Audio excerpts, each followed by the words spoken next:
嗨，大家好，我是坦平叔。今天是2025年8月14号。这一期我们来聊一聊李超人。最近这个李超人呢，动不动就上热搜当然这些更多的都是负面的尤其是李超人要卖那40多个港口之后我记得香港有一家媒体对李超人是口诛笔伐，对吧？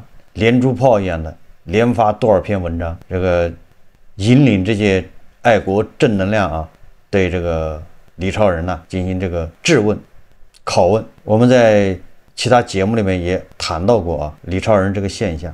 今天这个南风窗他刊登一篇文章，很有意思，很有代表性。他的文章标题叫李嘉诚这次嗅到了危险。文章说作为杰出的华人商人之一，李嘉诚一度是很多人的榜样，但誉满天下，榜亦随之。今天这名商人正在以前所未有的速度清空他在中国的财产，人们对他的态度也在加速变化。就在刚刚过去的7月，李嘉诚旗下的长实集团将4个楼盘项目中的400套房源进行了一次超级大甩卖他这个主要是指这个李超人在大湾区的中山东莞、惠州几个项目。说据不完全统计，上车门槛最低一套房子仅约40万元，相当于香港同面积住宅首付的1/3，高端一点总价在700万至800万元之间。到了8月初，有中介告诉研财经，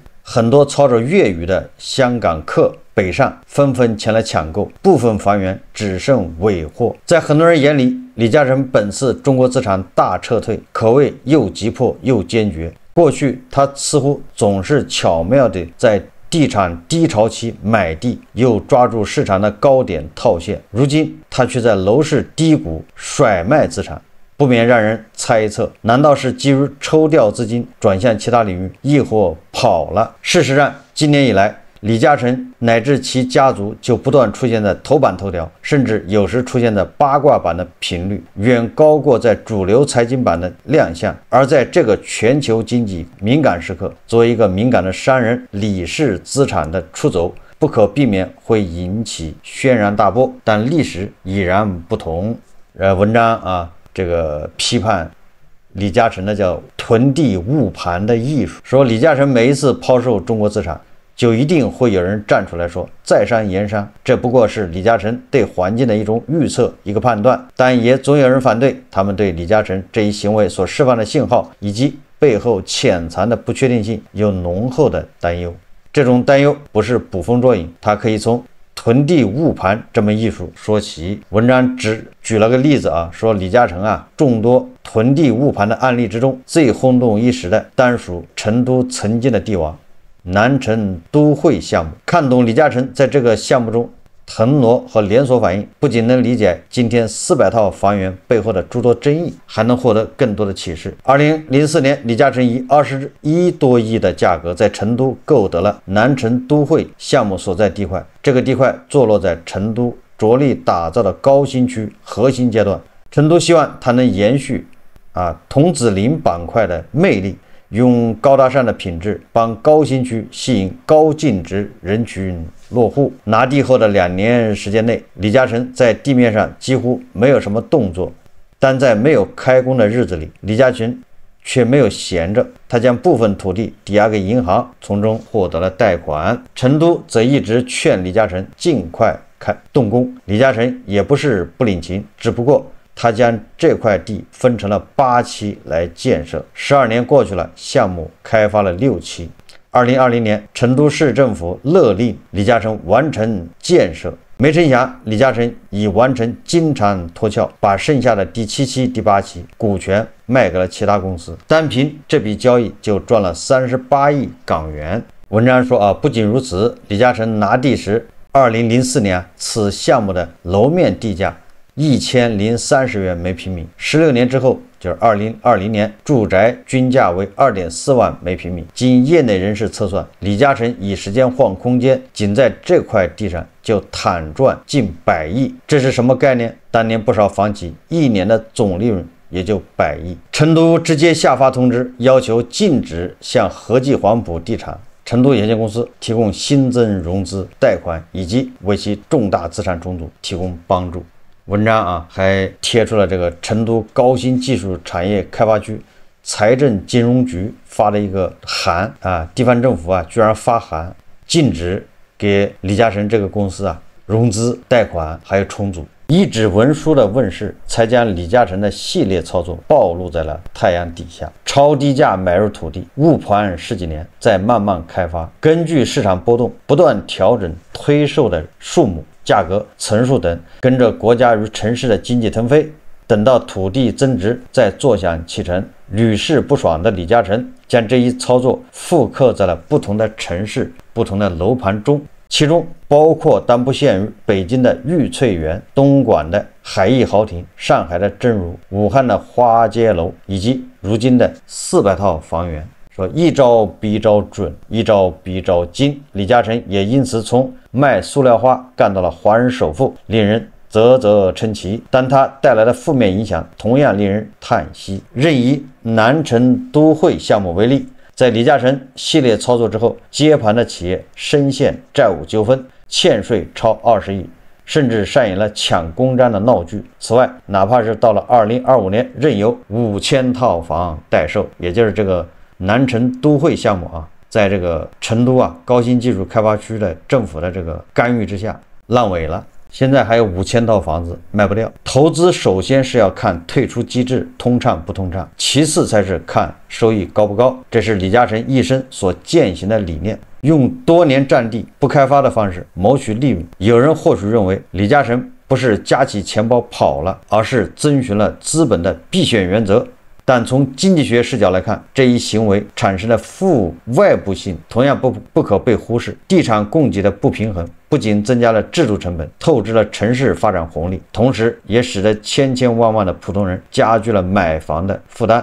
这个文章说啊，李嘉诚扮演的角色，如其说是一个企业家，更像一个投资者，并且是全球宏观投资人。长河的业务触角之深之广，覆盖了全球超过50个国家和地区，就是佐证李氏家族曾被调侃买下半个英国就是截面。他以价格变化趋势的判断来影响和决定自身的行为，你可以称赞他的眼光毒辣，而这恰好是投机行为的关键。放在全球市场里，每个投机者都希望能够凭借自己的敏锐直觉，捕捉到市场价格波动中的机会，实现低买高卖的盈利目标。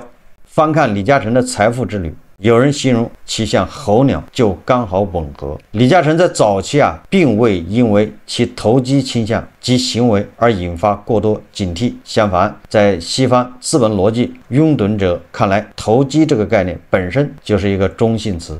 甚至在过去很长一段时间里，李嘉诚凭借他的资本实力和国际声誉，成为了许多地方争相引进的战略投资者。改革开放之后中国百废待兴，钱、技术、经验等生产要素都很稀缺，像李嘉诚这样的港商能带来投资，引进新的生产力，在客观上有助于经济发展。中国 GDP 高速增长的时期，各地政府为了引进知名企业的和大项目，以及带动其他投资跟进，给了李嘉诚们政策倾斜。但这几年李嘉诚们却常常被发现出现在某地土地部门的黑名单上，并处以罚款。为何？他说，从时间轴上来看，2015年后，我国的房地产市场监管政策持续收紧，尤其针对囤地、误盘等行为出台了一系列措施，直接影响李嘉诚等房企的囤地策略。文章后面说他说李嘉诚现象是另一种尖锐的启示，说李嘉诚们的崛起是香港独特环境的产物，是英国资本如华资力量在香港回归的交替之际，李嘉诚们凭借自我能力和抓住历史机缘所结出来的硕果。然而，这种特殊时期所产生的特定财富神话，在新的时代和环境下从诞生到淡去，不是偶然，而是顺理成章。他说，社会和商业想要进步，要启动下一波腾飞，就必须依靠更健康、更长期主义的生产力和生产关系。进一步讲，今天我们鼓励和支持的是能够推动创新、创造就业、能为大多数人利益服务的实干家。就这一点而言，李嘉诚在很多人眼里还谈不上。流传最广的是李光耀曾经讲的一段话：李嘉诚可有制造一件营销世界的商品？他说没有，他投资地产、收购港口，超级市场、电讯公司，全靠垄断和结盟，所以他十分成功。然而他不过是顺势而为，什么行业当红便进入该市场。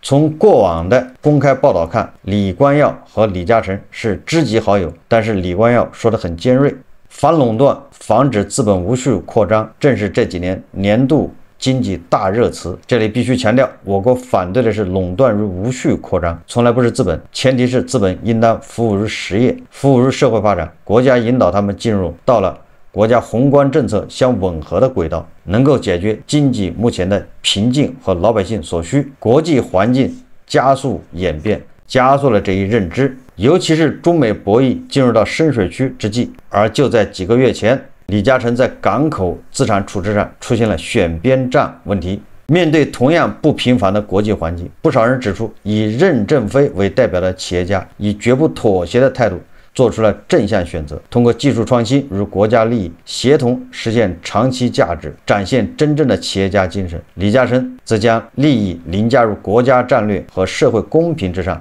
暴露出新自由主义全球化中资本的短视性和对价值观的漠视。这些声音渐渐盖过了金钱落袋的安稳感。变化，李嘉诚不是没有感受到，特别是他的大儿子李泽钜在2025年7月被移出了香港特首顾问团，而近来400套房源的大撤退，也或许是危机或危机感的某种延续。在各方博弈交织的今天，李嘉诚的争议终将成为一代商人群体的历史拷问。这个就是南风窗啊刊登的一篇文章，这个文章好像叫严财经啊写的，这个一股这个文革遗风啊扑面而来啊，这个让我想起了这个最近咱们在聊的《红楼梦》。这个《红楼梦》里面啊，这个因为人物的设定，还有这个200-300年来啊读者对《红楼梦》的这种理解啊，比如说喜欢这个林黛玉的，他们就往往就会批评指责薛宝钗。甚至啊，这个跟薛宝钗有点类似的袭人啊，就是喜欢黛玉的啊，他就会说这个薛宝钗啊是个心机婊、绿茶婊，袭人也是，然后由于这种立场啊，然后他们就会贴标签，然后他们就会同样一件事情，他就双标，同样一件事情啊，发生在林黛玉身上，那就是好的，说明林黛玉这个人啊开朗，但是要发生在这个薛宝钗身上或者袭人身上，那就是心机很深，这是双标啊。还有这个贾宝玉也是啊，就是喜欢贾宝玉，因为贾宝玉是喜欢贾宝玉的。然后这个贾府其他的人呢，那都是污浊不堪，对吧？你比如贾蓉吃尤三姐或者尤二姐，对吧？吃过的东西，或者这个就被认为是恶心龌龊。但是那个贾宝玉天天吃那些，对吧？那些丫鬟、那些袭人什么胭脂啊，对吧？嘴上的口红，这个叫艺术啊，这叫爱，对吧？这叫什么纯洁？所以说啊，就是这叫双标啊，妥妥的双标。对一个商人啊，这样的喊打喊杀，正应了这个胡一进老师说的啊，这叫下鸟论。这个李嘉诚他就是个商人而已，商人按照商业规则去做事，按照法律去做事，不违法，你非要给他贴标签，但是这个标签还贴错了，害的是谁呢？对吧？你就是把李嘉诚打倒了，你能过个年，对吧？第二年你怎么办呢？为什么现在经济走入这个困境？实际上跟网上这种生意是有极大关系的，形成了一股势力，对吧？对这种商人、企业家喊打喊杀。我看了一下啊，李嘉诚错在什么地方？这些人为什么要攻击李嘉诚呢？攻击李超人？李超人到底错在哪儿了？偷税漏税了吗？像那个布鞋首富他傲人设了吗？打造自己什么人设？他到底错在哪儿？他错就错在他全身而退，哪里赚钱哪里花，一分都不能带回家。现在网上这些正能量啊，喊打喊杀，无非就是对吧？你这个大户我没吃着，居然让他跑了，恼羞成怒，对吧？居然不按我这个无形的大手这个指导去做事，他居然按照市场规则去做事，这能受得了吗？你比如说啊，这个文章里面说他的400套房子，我在以前节目也说了，他那个什么40万一套的那个房子，在惠州啊，只有50平米，那个相当于8000一平米，在惠州啊，8000一平米根本就不便宜，谈不上是甩卖。当然了，比他以前的标价肯定是便宜了，但是就现在啊，不算便宜，对吧？惠州啊，8000一平米，所以文章啊，就是为了黑而黑，对吧？李嘉诚卖房子，那你是要叫清空资产，要跑，不卖那叫捂盘惜售。你说李嘉诚到底是卖还是不卖？李嘉诚卖房子啊，是不是还给有关部门打报告啊、请示？到底卖还是不卖，这你来说了算。不行，在网上搞个民意调查，是吧？我这房子到底能现在卖还是什么时候卖，多少钱？否则你卖吧，那叫对吧？叫抛售，叫大撤退，横竖都是不对。这文章里面更搞笑的一个就是以成都啊叫南城都会为例，这个恰恰是对吧？地方政府乱作为，最后人家这是撕破脸了吗？地方政府居然发函让所有的金融机构不能跟他合作，那人家只能跑啊，人家只能我不能合作了，那我只能把这项目卖掉啊。人家把项目一卖掉，人家走了，结果接盘的人呢玩不了，爆雷，现在5000套房子卖不掉。这叫一错再错，一蠢再蠢。李嘉诚误盘不开发，那只能说明你的这个法律啊，对吧？你的这个合同没有签好。如果你的合同签了，对吧？取得土地之后2年必须要开发完，不开发完我就要把它收回，我有这权利。那你就要依照合同把它收回就行了。为什么要等到它16年以后再开发呢？你合同没有约定什么时候开发，那人家就慢慢来，人家根据市场，人家有人家计划，你为什么要管人家，对吧？你不是市场经济，你是计划经济啊。你地卖掉了，那就人家对吧？按照这个你的容积率，按照你的规划，人家开发就完了。你只是说哪天开发好，企业人家自己有自己的这个计划，没有契约精神。谁没有契约精神？不是李嘉诚。如果李嘉诚违反合同，他在那儿当地1天都待不下去，早就把他没收了。我们现在说这个恒大、碧桂园暴雷，往往说什么，对吧？都是指责他们高杠杆、高周转。高周转什么意思啊？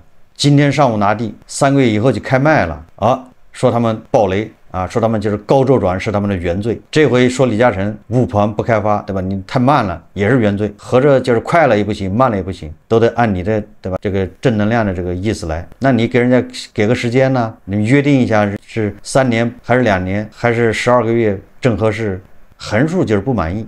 李嘉诚的问题在哪儿呢？李嘉诚的问题就在他没有爆雷，他居然完好无损，居然全身而退，这能受得了吗？对吧？你说那么多国企爆雷啊，华南城那不是国企吗？央企那什么，我记得远洋地产吧，还有什么，都已经爆雷了。那连最好的对吧？我们天天这个咱们中国的这个最优秀的房地产开发商万科，要用大头的钱来救。这些人眼瞎看不见，攻击一个什么呢？攻击一个没有欠税，没有搞下烂尾楼，对吧？没有这个导致这个群体事件，没有导致这个业主维权的，没有欠员工工资的没有欠供应商钱的，没有什么搞什么理财，这么一个商人，你是原罪。咱们一直说什么叫劣币逐良币啊？如果李超人真的是撤退了，那再一次证明劣币逐良币。市场经济，人家赚钱那人家的天经地义，人家没有搞下任何事情。北京的那个叫什么玉翠园，它1期卖多少钱呢？2期要降价，因为北京的房价跌了嘛，人家2期降价。但是为了不让这些业主对吧吃亏，为了不让这老业主闹事，人家给老业主要补贴，多的要补贴100万。你说国内哪个开发商做得到啊？所以说这个李超人让人最可恨的地方就是他没有爆雷，他居然不爆雷，谁受得了？他不爆雷，反蹭了某些部门，对吧？天天调控，天天管房地产，是不是反蹭出某些部门的问题，干预市场，干预坏了？所以这个李嘉诚你不能活着，你的破产案才能证明那只手的正确性，对吧？这个李嘉诚现在安然无恙，他居然全身而退，那就证明那只手调控出问题了，听话的都被你调死了。不怎么听你的，人家没事，是不是这个逻辑啊？李嘉诚只是一个商人，一个企业家。企业家干什么？企业家不能欠税，对吧？企业家不能欠工资，企业家他不能搞个大窟窿让社会来填，尤其让大头来填，这就是一个好的企业家。他没有侵占，对吧？国有资产。我们现在说为什么经济形势这么严峻呢？消费这么不旺，就是因为外资在撤离啊。你把李嘉诚吓走了，有什么好处呢？你要知道，现在地方政府是多么的想着有人去买他的地啊，对吧？如果有人去买他的地，省得他去找国企、找城投去刷单呢，对吧？你现在还要把他吓唬跑。所以说，你看经济形势不好，是不是跟这舆论环境有莫大的关系？这个舆论环境又是背后，对吧？有一定的这个形成机制，就为什么会成为这么一个舆论环境呢？李嘉诚赚钱是应该的，他在内地慈善也没少做，对吧？最著名的就是汕头大学。人家也花了几百亿啊，他跟别人不一样很多人这个捐款呢，盖房子要留名，比如说这个逸夫楼大家知道吗？因为中国从小学到中学到高中到大学，很多逸夫楼那就是邵逸夫他捐建的。李嘉诚可少捐建，没少捐款，但是他只是不留名而已。有记者问他啊，那你为什么你盖楼不留名字呢？李家人说，反正以后是要抹掉的，也就是以后啊，反正肯定有人要算账，如其以后把你名字抹掉，你还不如现在不写，免得麻烦。也就是人家早就算到了，对吧？你肯定有喂不饱的白眼狼。如果你要营造一个好的环境，对吧？让这些巨富啊，让李嘉诚这样的人他走不了，他不愿意走，他去哪儿呢？去哪儿都不如在这儿。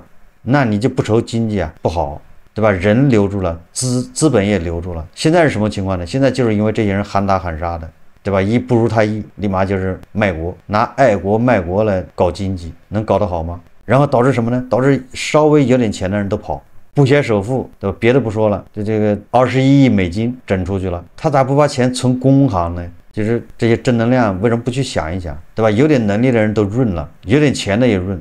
最后留下来都是什么？都是穷鬼杀恶鬼，你经济能好得了吗？为什么润呢？对吧？他们为什么一有钱就要跑？所以又说到胡一金老师说的吓鸟论了。你看网上现在这种不正常的现象，对吧？劣币逐良币。所以说你要经济要好转，首先你要解决一个什么问题呢？解决就是有钱人他不愿意走，你赶着他都不走；有才能人也不愿意走。美帝啊，倒贴钱挖人，人家都不去，就愿意在这待着。我与我的祖国啊，一刻也不能分离。